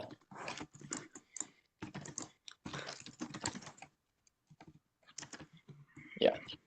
Okay, and then do you want to make the plus into Oh wait, the shift? Yeah. I'm just so used to Java because I'm doing Java too. I see, I see. Okay, I think that's pretty good. Do you want to try running it and see if there's an error? Probably will be. Oh wait, oh this is the other. Okay. Oh, I think I'll How try that. about just copy and paste it into a new file? Yeah. Hey, I have a doubt. What about the en variable n? You need to tell how many seconds after you have to press enter, right? Yeah, Line that's 20. Oh wait, yeah, you're so right. You're so right. My fault. Okay, so basically, try to press enter after exactly. So make a size t thing for n. Thanks, Varsha, for pointing it out. Okay, size t thing for n and start it at. I guess let's start it at 1 second just to make it easy. And then at the bottom of our code. Hold on. it's frozen. So At the bottom of our code, it should, okay, so in the while statement, say n++ or something. oh, I got that. Okay. And then one more thing we need to, I just realized after Varsha's thing was, where we calculate the elapsed, the score or whatever. What we're doing right now is we're just saying the difference between the end and the start, which is going to be like, let's say 3 seconds for a 3-second timer. What we need to do is we need to take that difference and then see how close it was to what n should have been. So above the so score minus line, or yeah, you can do it there. Perfect. It would be, I think it would be n minus the app. No, it would be. So in parentheses, do n minus start or end and start that thing. No, just have the thing we had before in parentheses. this. Yeah, in parentheses, and then do n minus that. No, n minus the Oh. other way. It might not matter, but it's just I'm thinking about it like this, and then do the whole thing in absolute value. I'm not sure if this thing has absolute value, so it might just be ABS or something. Yeah. Yeah, it is. Okay, that's good. Okay, because basically what that's saying is here's the difference in the time, here's the time it should have taken, and then you're getting the difference of it, and then the difference could be negative, so you're making that positive with the absolute value because Yeah. our function's only working with the positive. Do you need to cast n as like a double? Is Because it is a size t. you're right, Just you're right. no. Oh. Yeah, it's because we're dealing with other doubles. We need to make a double. That's good catch. Yeah, I'll make it clear. Do you want to do you want to do 0.0 for all the other declarations? Sure.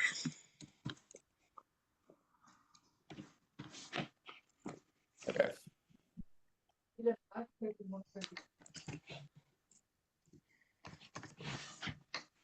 Yeah.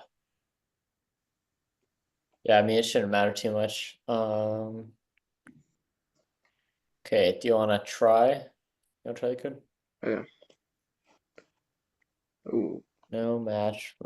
Can you make it bigger so I can read it? So go to line 33. Oh, you're already there.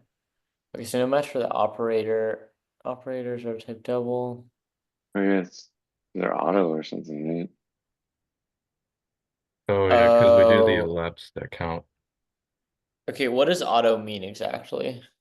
Like why auto? Could it be double? I think it figures out the type on its own when it's like a special type. So Yeah. I don't. Yeah.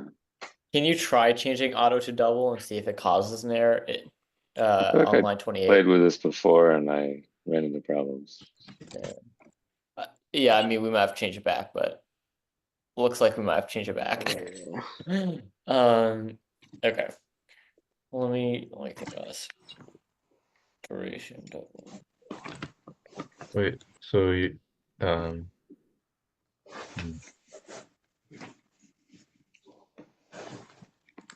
So I don't know if you can do like elapsed.count and then typecast that into a double. Like, I don't know if that would be any different. okay, so you're saying Like some instead of yeah, instead of doing the subtraction there, like doing it how we did it before, and then on like a separate line, doing n minus elapsed.count or something like that. yeah, maybe we can try it. So it's the lab. Oh wait, no, we create a new variable, right? Yeah, and just call it like difference or something.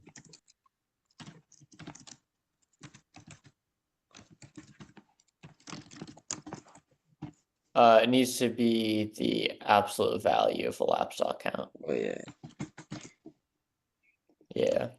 And then change, I guess, okay, let's see if it uploads an error.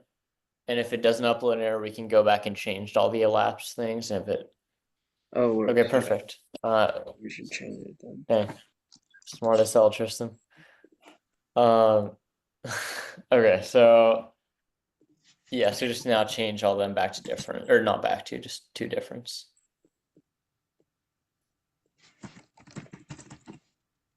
Oh wait, this is oh, it's still elapsed, right? Yeah, that's That's still still elapsed. Okay. Yeah, I guess it was only for score that we really needed it. Okay, let's see. So and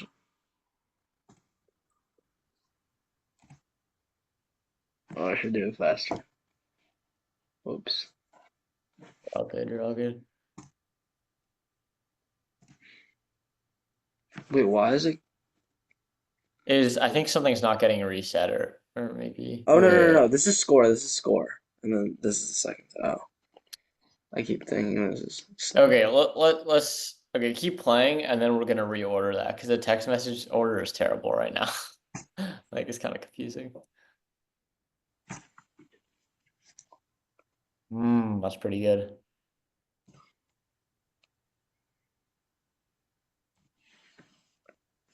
Oh. Okay, we can change it. Right now. Okay, so yeah, it looks like it really just is that simple. Should we call this game overclocked? Hmm. I mean, sure.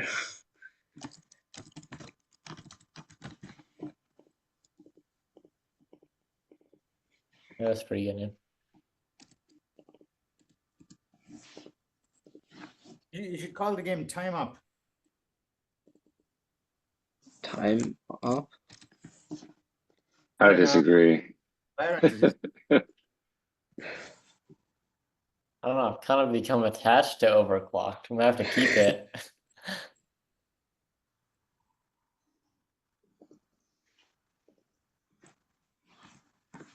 Or something like timeout or something. Yeah, really cool. Sure.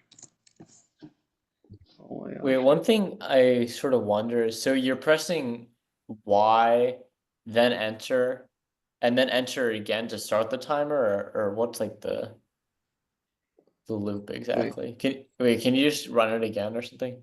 Let me see. No, enter is like to start. Yeah, so you the started time, with enter, and and then you then wait 1 second, then you hit enter again. okay, and you say Y. Try Yeah. Y. And then you start the timer again. Wait, what? But it's like, you see what I mean? Like you almost don't start the timer again. Like it just starts for you or something. Oh yeah. I do not know why. We need a timer for it to start the maybe. timer. Yeah, I might be continuing.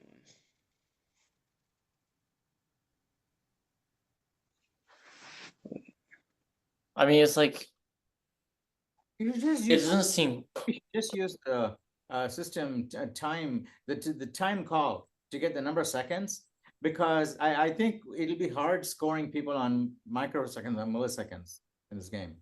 So people are usually off by 1 or 2 seconds at least, I think. Yes? wait, what's your point exactly? Just like have a more forgiving system? No. I'm saying that instead of a chrono, I thought I overheard that you were using some chrono library or something to get very accurate times. Uh-huh. Yeah, you should just call time. You know, don't have to worry about any of these libraries. Just call time. It returns a number of milliseconds since some fictitious day. Call time 2 times, and the difference between them is the number of seconds. So what you do is Okay. call time before the CN or the, or get line or whatever it is. Call time before they have to hit enter. And then call time again after they hit enter. So the difference between the two is the number of seconds that's elapsed between. But I think what you are trying to do is to grab the number of milliseconds even. Yeah. Yeah. I mean, Yeah, our main adds a lot of complexity to the game. You can just use time. I think it'll be easier, because I don't think it's be better than each other by milliseconds. What's the syntax for time? Just But doesn't time like vary based on like? But it's on the same machine. It's going to be, it's not going to be microsecond accurate, but it is a clock. It's a system clock, isn't it? And it's going to be the same inside the process. I kind of remember it's the number of seconds that have elapsed since Jan 1st, 1970, right? Yeah. Yeah. Each time you call time, yeah, with a null pointer, it will return the number of seconds since that time that Sumit mentioned. the one thing is, I think we could definitely do that, but our main issue right now is whenever we loop, what's happening is the timer's like is starting before the first CIN, because like the way we currently have it is you We'll have take like a look at that. No, yeah, we'll take a look at that. It's one of the, you're just saying it's a bug. It's one of the bugs. Yeah, here. it's a bug. Right, we'll take a look at time. Okay. Yeah, just make sure that. Professor, Yeah. Go ahead. I had a question.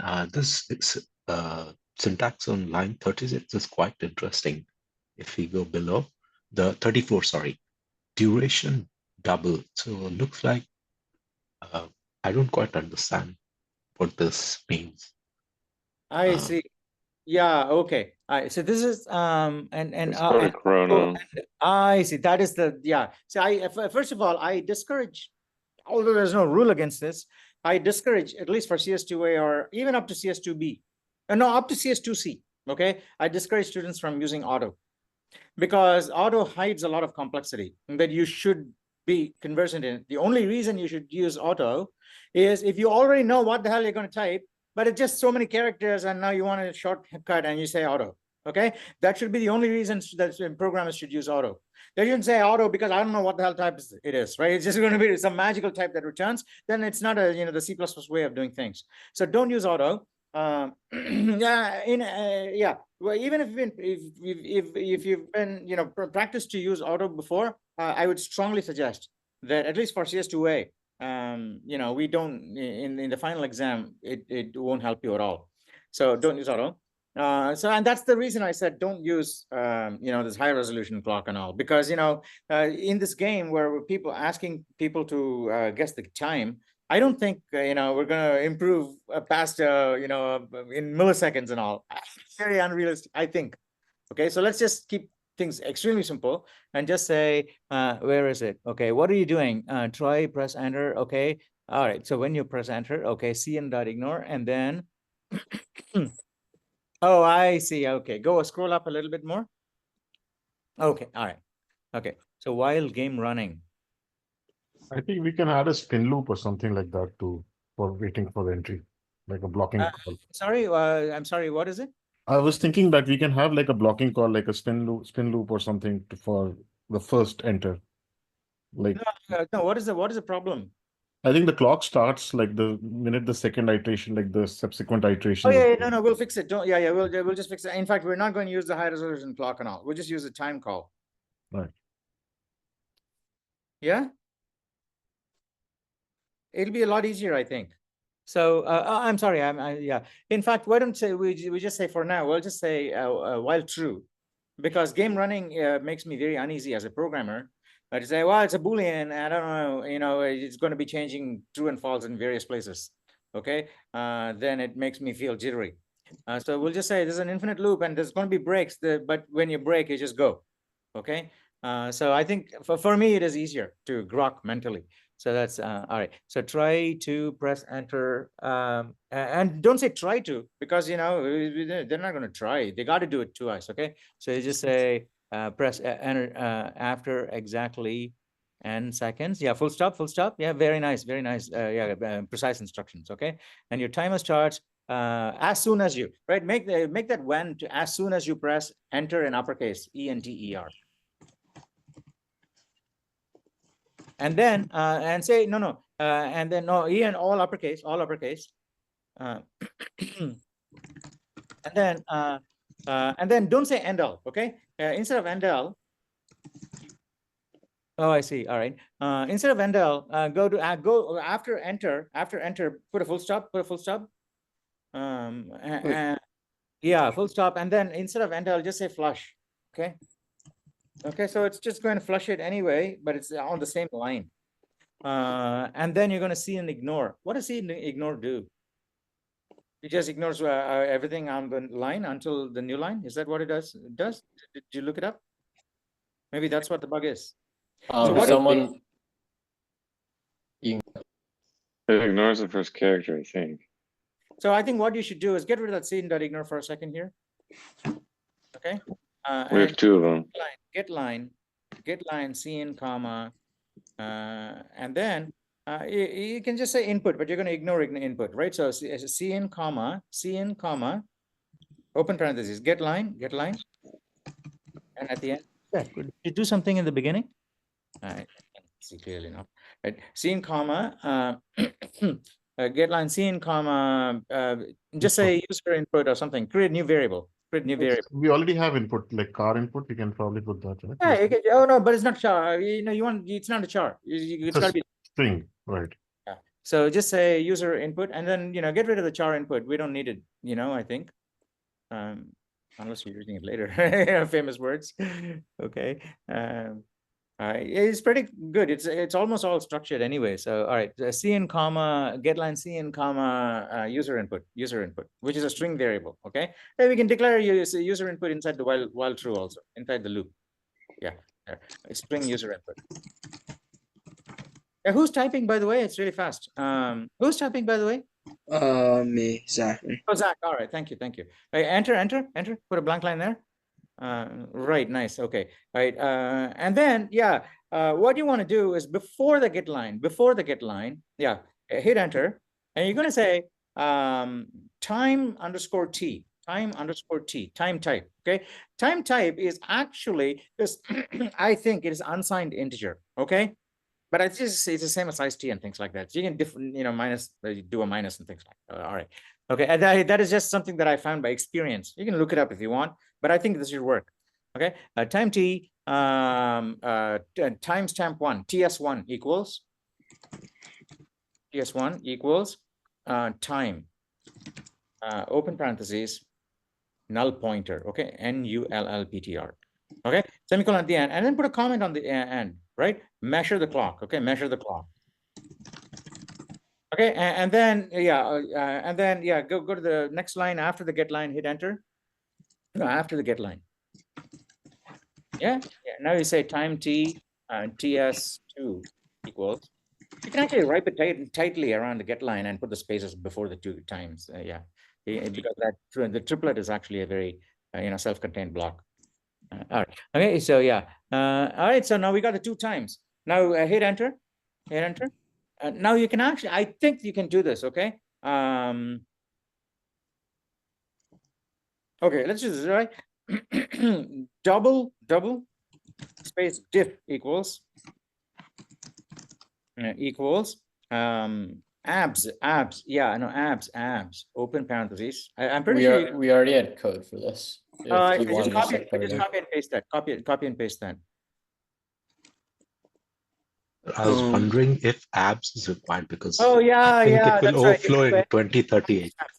Is that what you're saying? Fabs instead of abs? In fact, we may not have to do abs because TS2 is guaranteed to be greater than TS1 till 2038.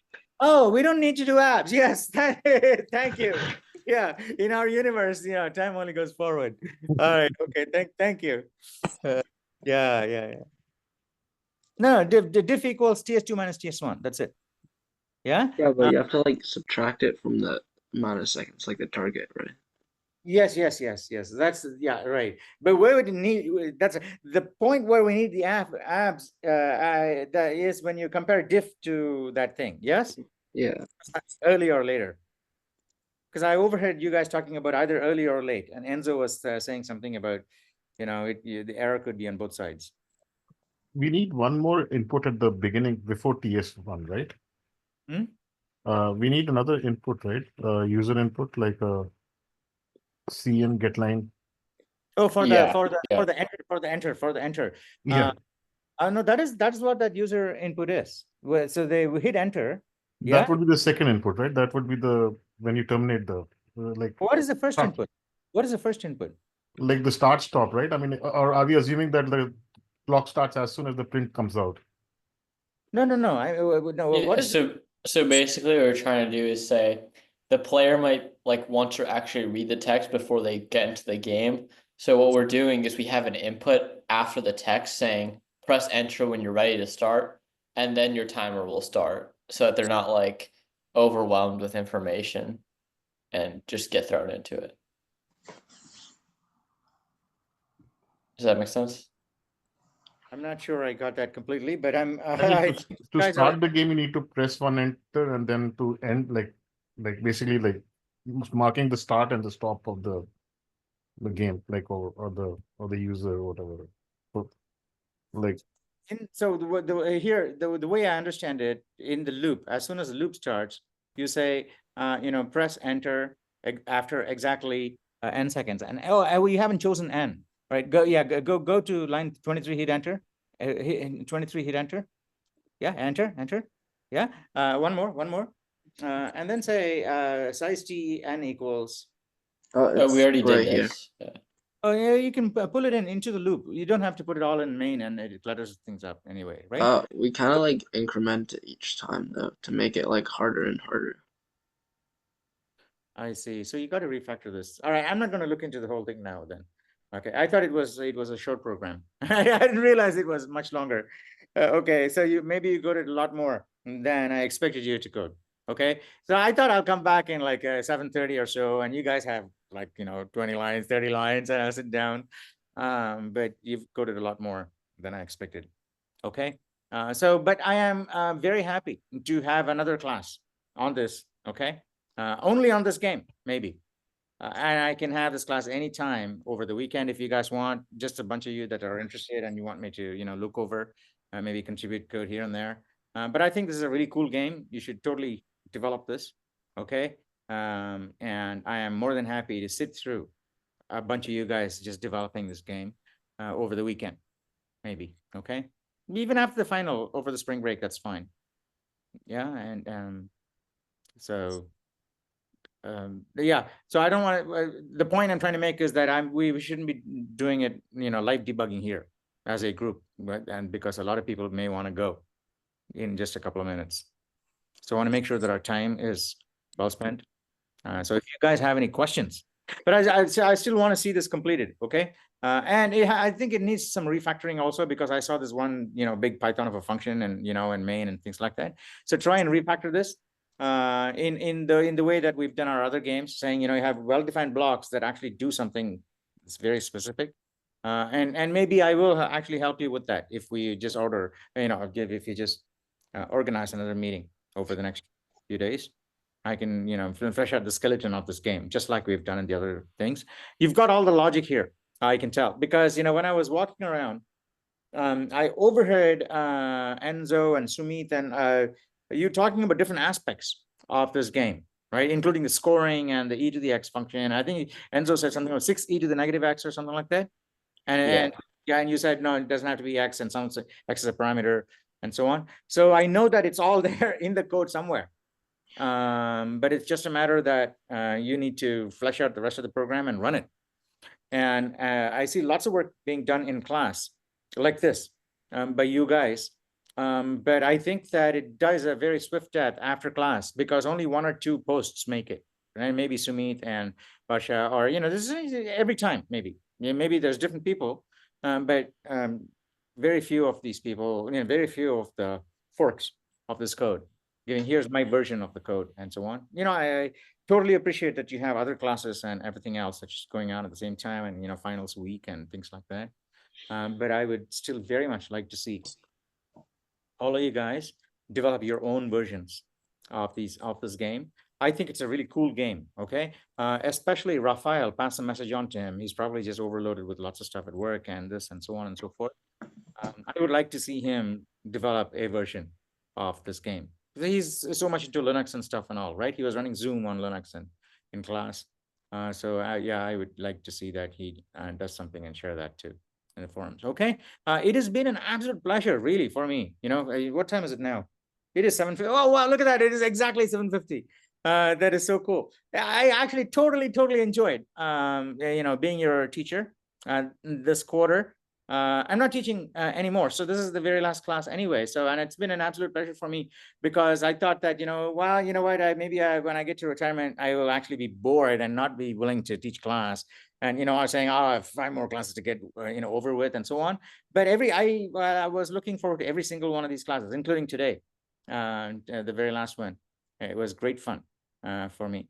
Even just to listen to all of you guys talking, right? Maybe I'll just listen to you guys on a podcast later on. If you're someone doing a podcast of you, of your product, of your interesting, impact on things that are being done, right? So, but I will be able to recognize a voice. Say, 5 years from now, say, hey, that's Varsha. that was Enzo, or whatever it is. I can recognize the voice because I think I can still recognize the voice of the students from 4 years ago when we started doing Zoom. They're still on YouTube, by the way.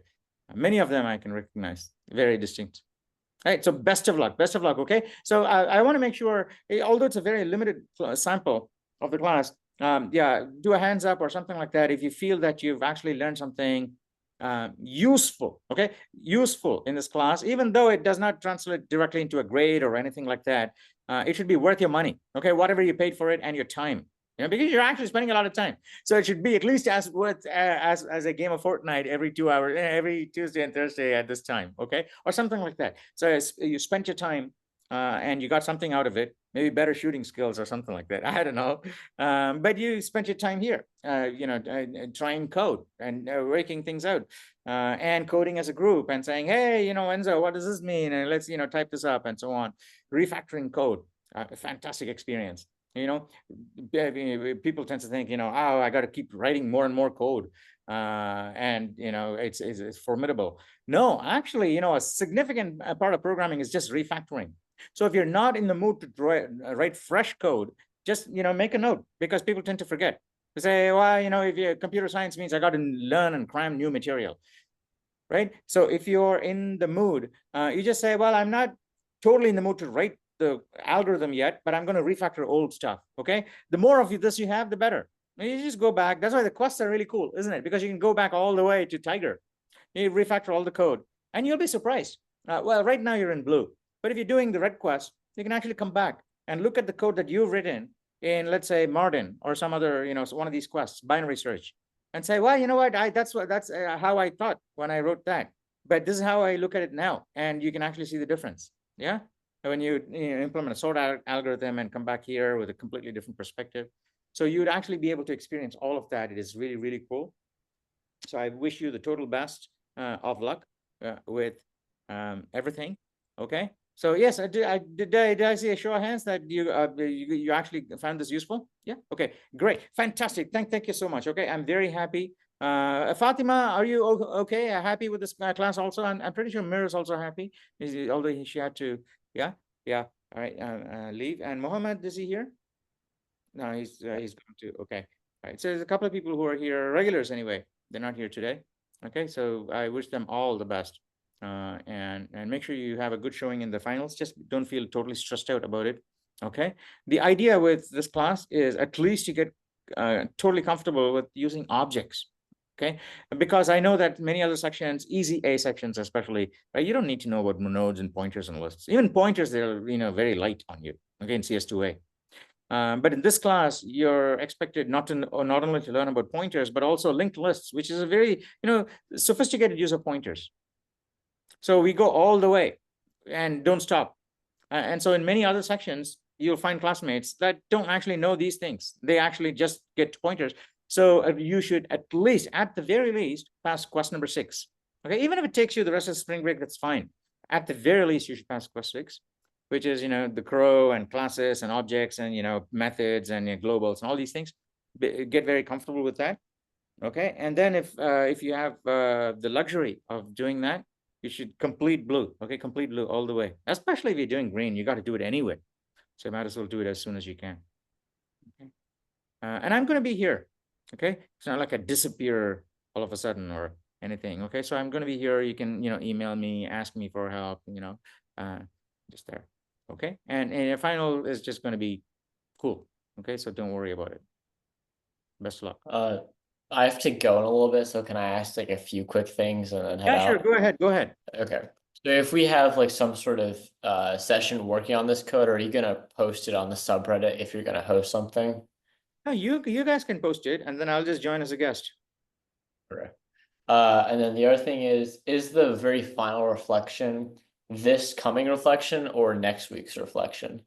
It is the final is due before the final. The final reflection is due before the final exam, isn't it? I'm not. I was asking you. I'm not sure. Week 12 before the final exam, because then I can make finalize the grades before the end of the week.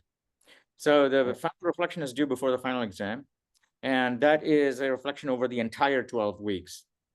It shouldn't just be the last week's reflection. Okay. There is no 12th week participation. Okay, it's just final prep and then the final reflection. That's all. You only have 11 weeks of participation posts. All right, thank you. So I don't know. All right, see ya. See ya. All right, bye. I'll be here until all of you are gone. So thank you. Bye.